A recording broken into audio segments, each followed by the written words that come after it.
হাইকোর্টে জামিন পেলেন নারায়ণগঞ্জের সাবেক মেয়র সেলিনা হায়াৎ আইভী এবং কক্সবাজারের সাবেক এমপি আব্দুর রহমান বদী। আর মানবতা বিরোধী অপরাধের মামলায় বাগেরহাটের খান আকরাম হোসেনকে খালাস দিয়েছেন আপিল বিভাগ। এদিকে সুপ্রিম কোর্ট বারে বিশৃঙ্খলা ও নৈরাজ্য সৃষ্টির চেষ্টার প্রতিবাদে বিক্ষোভ ও সমাবেশ করেছে আইনজীবী ফোরাম। সব মিলিয়ে বৃহস্পতিবার সরগরম সময় কেটেছে উচ্চ আদালতে। বৃহস্পতিবার সুপ্রিম কোর্ট প্রাঙ্গণে আইনজীবী ফোরামের বিক্ষোভ। অভিযোগ, সুপ্রিম কোর্ট বারে বিশৃঙ্খলা ও নৈরাজ্য সৃষ্টির চেষ্টা করছে ফ্যাসিস্ট শক্তি। আওয়ামী লীগের নেতারা জামিন পেয়ে যাচ্ছে এমন অভিযোগ এনে নিন্দা ও উদ্বেগ জানান ফোরামের নেতারা। শান্তিপূর্ণ পরিবেশ বজায় রাখার জন্য ভূমিকা রাখুন, অন্যথায় সমুচিত শিক্ষা আমরা দেব। আমরা সবাই ঐক্যবদ্ধ আছি।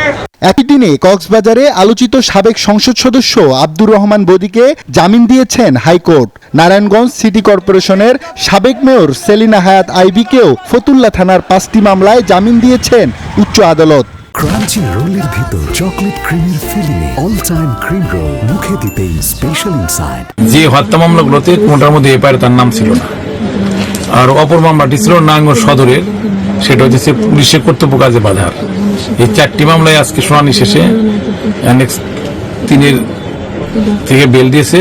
এদিকে খালাস পেলেন মানবতা বিরোধী অপরাধে আন্তর্জাতিক অপরাধ ট্রাইব্যুনালে মৃত্যু কারাদণ্ড পাওয়া বাগেরহাটের খান আকরাম হোসেন। চূড়ান্ত এই রায় দিয়েছেন আপিল বিভাগ, যার বিরুদ্ধে রিভিউ আবেদন করবে রাষ্ট্রপক্ষ।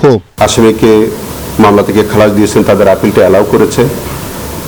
আমরা একই সাথে বলি যে এটা জাজমেন্ট, পূর্ণাঙ্গ জাজমেন্ট পাওয়ার পরে আমরা একটু দেখে তারপরে আমাদের আইসিটি ট্রাইব্যুনালের পক্ষ থেকে যদি আমাদের কোনো কিছু করণীয় থাকে তখন সেইভাবে আমরা আইনগত পদক্ষেপ নেব।